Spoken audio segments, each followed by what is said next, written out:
सुरेश के दो बेटे थे, भीरू और धीरू। वो अपने आखिरी वक्त में अपने बिस्तर पर था और उसके दोनों बेटे उसके पास आंखों में आंसू लिए बैठे थे। पिताजी, आप चिंता मत कीजिए, मैं और धीरू है ना, हम आपको कुछ नहीं होने देंगे। हाँ पिताजी, आप बस आराम कीजिए, डॉक्टर अभी आता ही होगा। मेरे बच्चों, मेरा अंतिम समय आ गया है। तुम दोनों मेरी बात ध्यान से सुनो।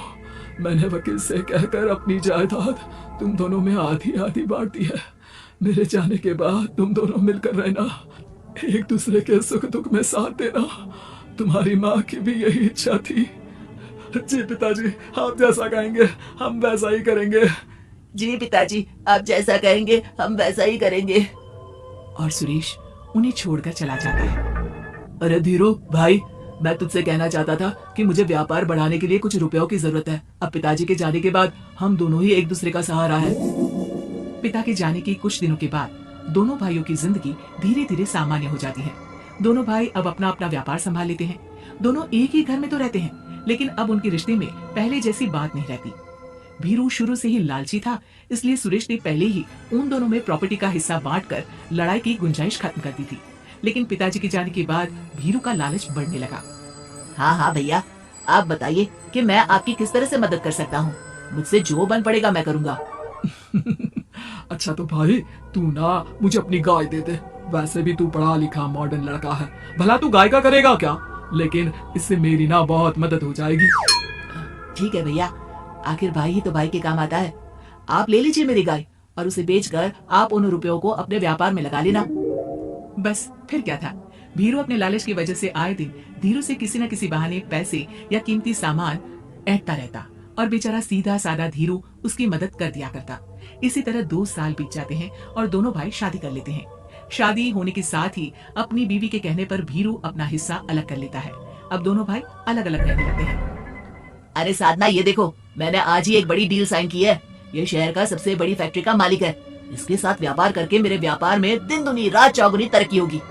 लेकिन इसकी बस एक ही शर्त है, अगर इसे हर हफ्ते सामान की पेमेंट नहीं दूंगा तो मुझे इसे जुर्माने के तौर पर बहुत बड़ी रकम देनी होगी। ये तो बड़ी ही चिंता की बात लगती है जी।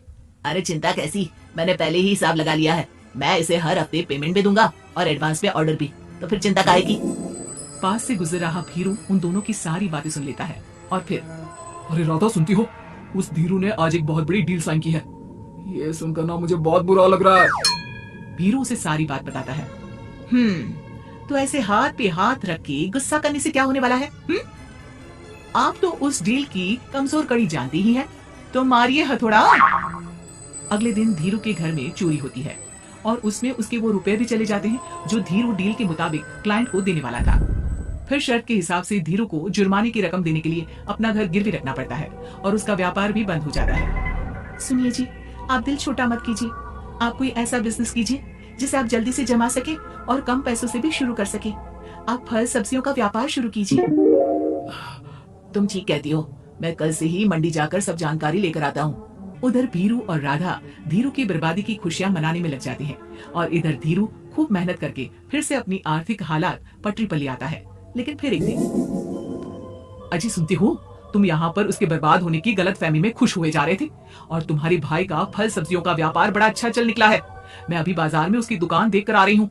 अरे भीड़ लगी हुई थी वहां तो फिर जल्दी से अपने खुराफाती दिमाग से कोई आइडिया निकालो इस मुसीबत का। आइडिया तो बहुत अच्छा है मेरे दिमाग में। अपने भाई से कह के इसके गोदाम में चूहे डलवा दूंगी, फिर देखना नजारा। राधा की चालाकी से धीरू का ये काम भी ठप हो जाता है। अब धीरू और उसकी पत्नी के लिए उधार पर जीने के अलावा कुछ नहीं बचा था। बेचारा ईमानदार धीरू अपने भाई भाभी की चालाकी की वजह से बहुत बुरे दिन काट रहा था। मैं तो बिल्कुल बर्बाद हो गया साधना। पिताजी का दिया हुआ अच्छा खासा बिजनेस संभाल रहा था, लेकिन मेरी किस्मत ने मुझे यहाँ लाकर खड़ा कर दिया। अब तो खाने के भी लाले पड़ रहे हैं। कोई नौकरी भी इतनी आसानी से नहीं मिल रही। मुझे माफ कर दो, मेरे साथ रहकर तुम्हें भी ये दिन देखने पड़ रहे हैं। देखिए जी, आप दिल छोटा मत कीजिए। भगवान कोई ना कोई रास्ता जरूर खोल देगा हमारे लिए। और मेरे दिमाग में तो एक अच्छा आइडिया आ भी गया। मैं बचपन से ही अपनी दादी, नानी और माँ को एक खास तरह का अचार बनाती देखती आई हूँ। वो अचार जितना टेस्टी होता है उतना ही उसे बनाना मुश्किल भी, लेकिन एक बार बन जाने पर वो जल्दी खराब भी नहीं होता जी। वो अचार सिर्फ हमारे ही गांव में बनता था, जिसे खरीदने के लिए दूर दूर से लोग आते थे। मैं सोचती हूँ वही अचार बनाने का काम हम शुरू करें तो मैं बनाया करूंगी और आप उसे मार्केट में बेच आया करना।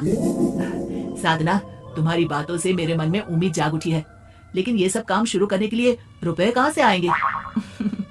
ए जी, मेरी ये कंगन किस दिन काम आएंगी? आप इन्हें गिरवी रखवा लो और जब पैसे आ जाए तो इन्हें छुड़वा लेना। साधना बाजार जाकर अचार बनाने का सामान लेकर आती है, फिर घर आकर सारे खिड़की दरवाजे बंद करके अचार बनाती है और धीरू उस अचार को पैक करने में साधना की मदद करता है और अगले दिन बाजार में बेच भी आता है। शुरू में सिर्फ 10 बोतल अचार ही बन पाता है, लेकिन उसे बेचकर हुए मुनाफे से अचार की बोतलें 10 से 50 और फिर 1000 और 10,000 हो जाती है। अब धीरू को अपने काम में मदद के लिए कुछ लोगों को भी काम पे रखना पड़ता है, लेकिन अचार अब भी साधना ही बनाती है और अपनी रेसिपी का सीक्रेट बनाए रखती है। अब देखते ही देखते धीरू साधना ब्रांड अचार आसपास के कई शहरों में मशहूर हो जाता है और धीरू के दिन एक बार फिर बदलते हैं। धीरू के पास अब भीरू से दुगना बड़ा घर, गाड़ी, धन, अचार की कई फैक्ट्रीज और नौकर चाकर होते हैं। धीरू की इतनी तरक्की देखकर भीरू और राधा बुरी तरह से जल भुन जाते हैं, लेकिन अब उनके खिलाफ उनकी कोई चाल कामयाब नहीं होती। सुनिए जी, मैं ना कहती थी कि आप हिम्मत रखिए, एक दिन भगवान हमारे रास्ते जरूर खोल देगा। और देखिए जी, आज हम कहां से कहां आ गए। ये सब तुम्हारे फौलाद जैसे मजबूत मन की वजह से हो पाया है साधना, वरना एक समय मैं तो हिम्मत ही हार चुका था। तुमने न सिर्फ मेरा हौसला बढ़ाया बल्कि बिजनेस में मेरा साथ भी दिया। जहाँ एक तरफ धीरू और साधना अपनी मेहनत और हौसले से बहुत तरक्की कर चुके थे, वहीं दूसरी तरफ धीरू और राधा के लालच और धोखेबाजी की वजह से वो इनकम टैक्स वालों की नजरों में आ चुके थे। भीरू के एक घर पर इनकम टैक्स वालों का छापा पड़ता है और भीरू को काला धन जमा करने के आरोप में जेल जाना पड़ता है।